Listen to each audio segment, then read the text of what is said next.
day usually starts around 4 a.m. It's kind of lonely. There's not many people up at that time. And, of course, once I get to the newsroom, it's even lonelier still because there's no one here except me and the producer.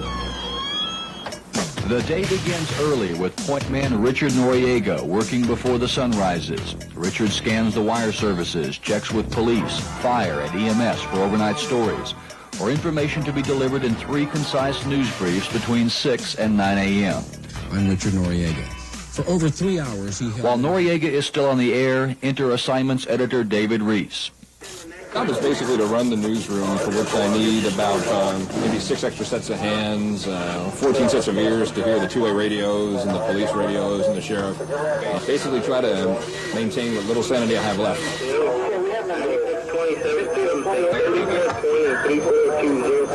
Between 8:30 and 9:30, reporters, photographers, editors, and producers arrive, most of them converging on the news director's office for the morning meeting. It is here that decisions are made concerning news stories, which ones will be covered, Continuing developments of the Iran story. how they'll be covered, I don't want to see the body anymore. and in which newscast they'll air. Much the same thing is happening at channels 4 and 5. Did you get the soundbite of the guy talking about how he got the flu? Yes, I did. At 11 a.m., reporter-photographer teams are returning to the newsroom with stories to air for the new news. Now it becomes a race against time. Stories must be written and videotape edited in time for the 12 o'clock show. Paint containing 2 items lead, so officials report the strip gas with nearly 500 school chairs. Is this going to shine too much? No, they already asked about it. Angela, your hello is on 5. Stand by. Where's 5? 3's on 5 too, right? All right. Right. 3's on 5. Stand by. KSAT 12 News at noon. Good afternoon. I'm Angela Viraville. Between 12 and 2, things slow down just a bit, except, of course, for David Reese at the assignments desk. He's still taking calls and doling out story assignments. David is one of many in the newsroom who has his lunch brought to him. Hey, David, do you want to go to lunch? Hang on one second, please. Yeah, I'm not going to be able to get away again today. Can you get me a burger? Sure, no problem. What do you want on it? Anchors Deborah Daniels and Bob Salter arrive about 1:30 p.m., along with a fresh crew of photographers and reporters who will work late into the night. Again, story assignments are talked over during the afternoon news meeting, how they'll be covered, and how they'll appear during the 5, 6, and 10 o'clock newscast. Stand by the billboard. Good evening. I'm Lisa Rudolph. And I'm Hollis Grizzard. We'll see you tomorrow. Say Lisa. Bye-bye. Thanks, everybody. Good show. Hollis Grizzard, KSAT 12 News Tonight.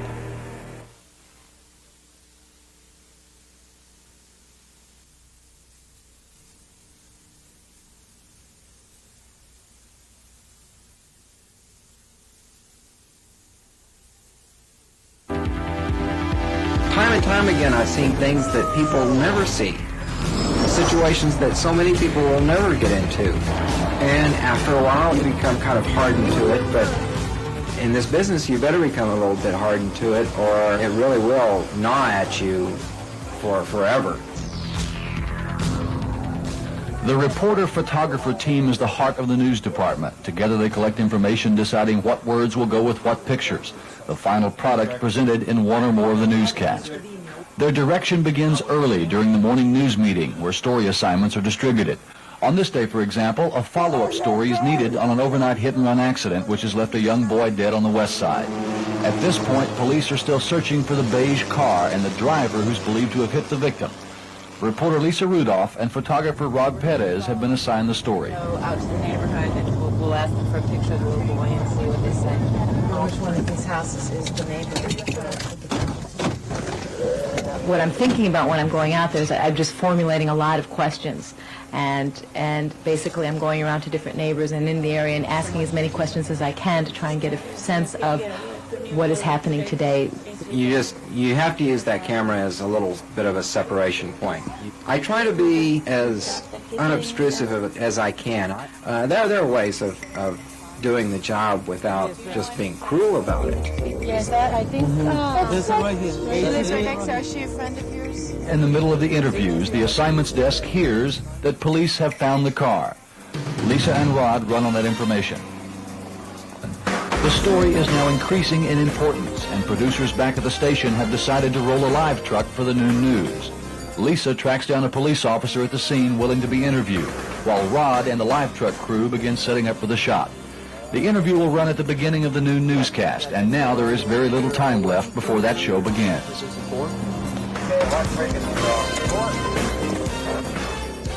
We totally shifted gears, and the story went from neighbors helping out a family who's been hit by this horrible tragedy to they caught the suspect who may have killed this child.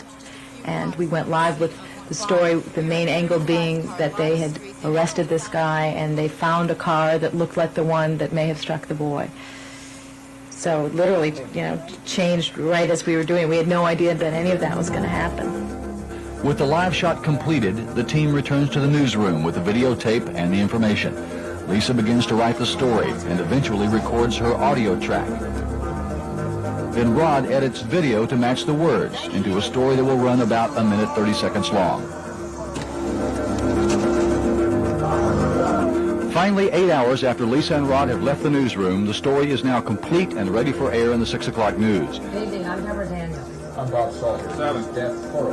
Lisa and Rod are just one of the many reporter-photographer teams that were working that day. Tomorrow, how high-tech is constantly changing the way we do our jobs. Hollis Grizzard, KSAT 12 News Tonight.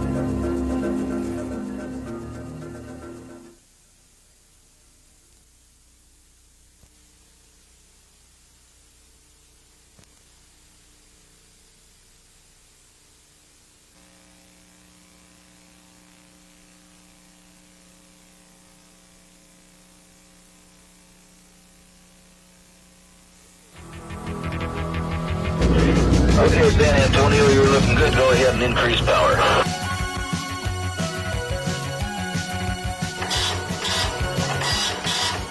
"20 years ago, most of what you're looking at right now didn't even exist. But now through computer hookups, satellite trucks, computer graphics, and electronic switching systems, the ability of local television news departments to gather information and pictures has increased 100-fold just in the last 5 years.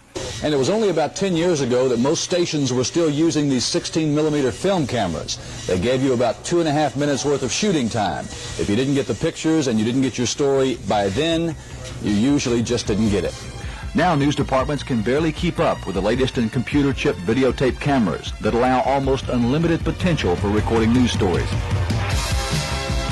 Winds, however, are going to shift. They're going to start coming now at us from the northwest, and it should be anywhere in the range. Only 10 years ago, many weather forecasters still relied on a felt-tipped pen and plexiglass over a map to illustrate tomorrow's weather. Now, computers and satellite imagery give the local forecaster as much information as any meteorologist in the world. This equipment allows us to get any information from any part of the world at any time, and therefore we can bring that to you right at any instant. KSAT 12 News still maintains and uses the first microwave live truck in the San Antonio television market, but that too was 10 years ago. Today, all the local affiliate stations have at least 2 or more live trucks, which are lighter in weight and sharper in signal image. But you really don't even need a truck. Advanced technology now allows for a live microwave transmitter that will fit into a large suitcase. Back in the late 70s, most local affiliates received about 2 hours of videotape stories from around the nation and the world. Most of that came from the affiliate networks. Today, the networks and the news information services deliver about 6½ hours of videotape to local news producers. This is Karen in San Antonio, and I need to book some time out of our own truck at 15:50. Local stations are really no longer limited to a dependence on these satellite feeds from others. With satellite trucks, they too can go anywhere to cover news stories. Now, News Star 12 is terrific. It's a newsman's dream. It allows us to go live anywhere, anytime, and for that reason alone, it just opens up a whole field of opportunity for us that wasn't there before. KSAT San Antonio, you are clear on lower transponder 714.307. It's predicted that the advances in technology and television news over the next 5 years will make the last 5 years look archaic. We still haven't discovered the potential of what we now have in hand, although, as you can see, the experimentation is continuing on a daily basis. Can you put me back to normal now? Thank you. Tomorrow, on Behind the Newsroom Door, some of the secrets of a 30-minute newscast. Hollis Grizzard, KSAT 12 News.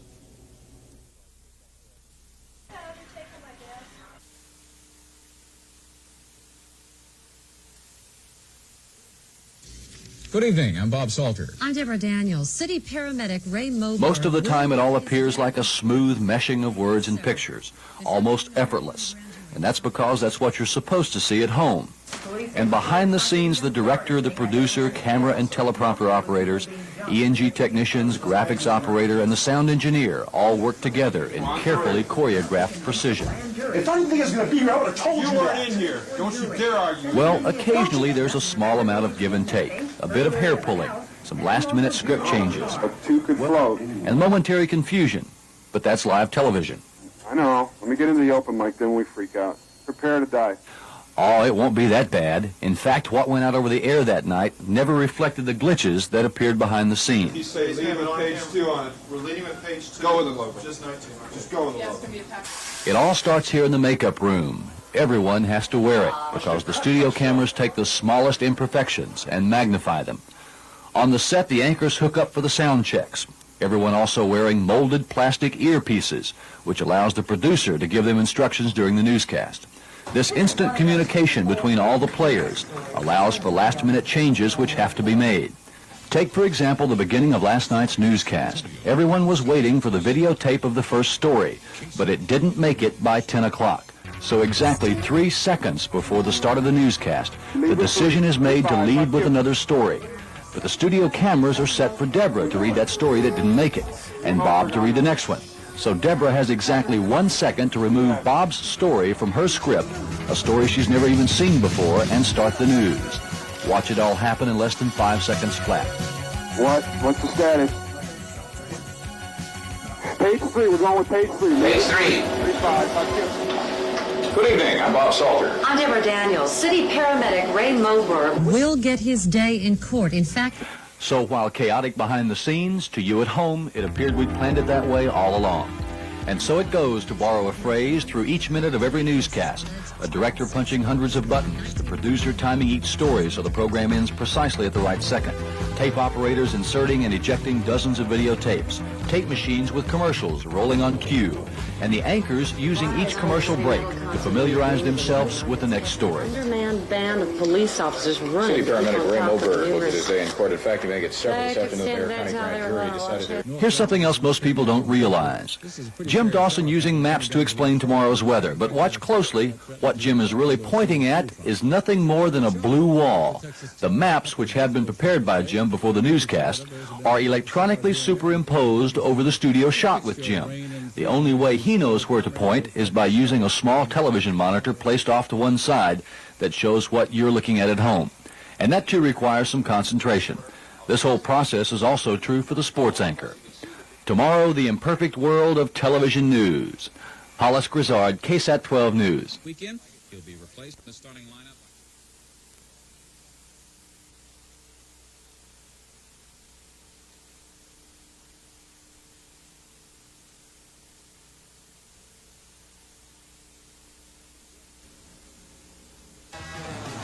Since we're in the business of recording events as they happen, we wanted to show you some of the things we've captured on videotape, but have kept a secret until now. Take, for example, courthouse reporter Paul Venema, a serious, dedicated, no-nonsense journalist.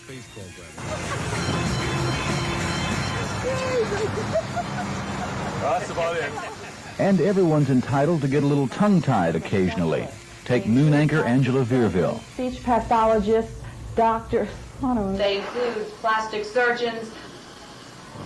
They include plastic surgeons, speech therapists. And our photographers also have a rough and tumble job. Sometimes their work takes them to the very edge, as in the case of photographer Ray Elizardo, who may have reached a bit too far to get the perfect shot. Remember, his news vehicle is parked just a short distance away. What? The keys, I just dropped the keys in the water. But some of the funniest moments come to us on live television. Here, news photographer Rick Maffitt has managed to get a live truck just inside police barricades at the scene of a hostage situation. But there's a problem. A reporter can't get in, so Rick must instantly become a smooth-talking broadcaster. Here's how the first live shot went. Good morning, everyone. From the Channel 12 Newsroom, I'm Steve Andrews. A SWAT team is standing by 643 West Summit as police believe a man is holding several people hostage inside. Photographer Rick Maffitt is standing by on the scene. Rick, what's the situation as of now? Any movement or negotiations going on, do you know of? No movement so often now. The police are assembling over here to my right as a photographer shows, and there really hasn't been much movement since I got here at 6 a.m. this morning. For the record, Rick did 3 more live shots from the scene, and they were much better. The reporters have their moments too. Peggy Coconut is currently nursing a few bruises from her recent trip to the Big Bend National Park. But then Peggy always seems to attract trouble. Or take reporter John Kirby a few years ago. Surrounding counties that don't have a public hospital and use Bear County. And what was I going to say? Well, all of us at times suffer from periodic memory loss. Garza predicts that unless the present immigration law and proposed rules are changed, they could trigger a... But we all keep trying until we get it right. Garza predicts that unless the present immigration law and proposed rules are changed, they could trigger a tidal wave of lawsuits. Hollis Grizzard, KSAT 12 News.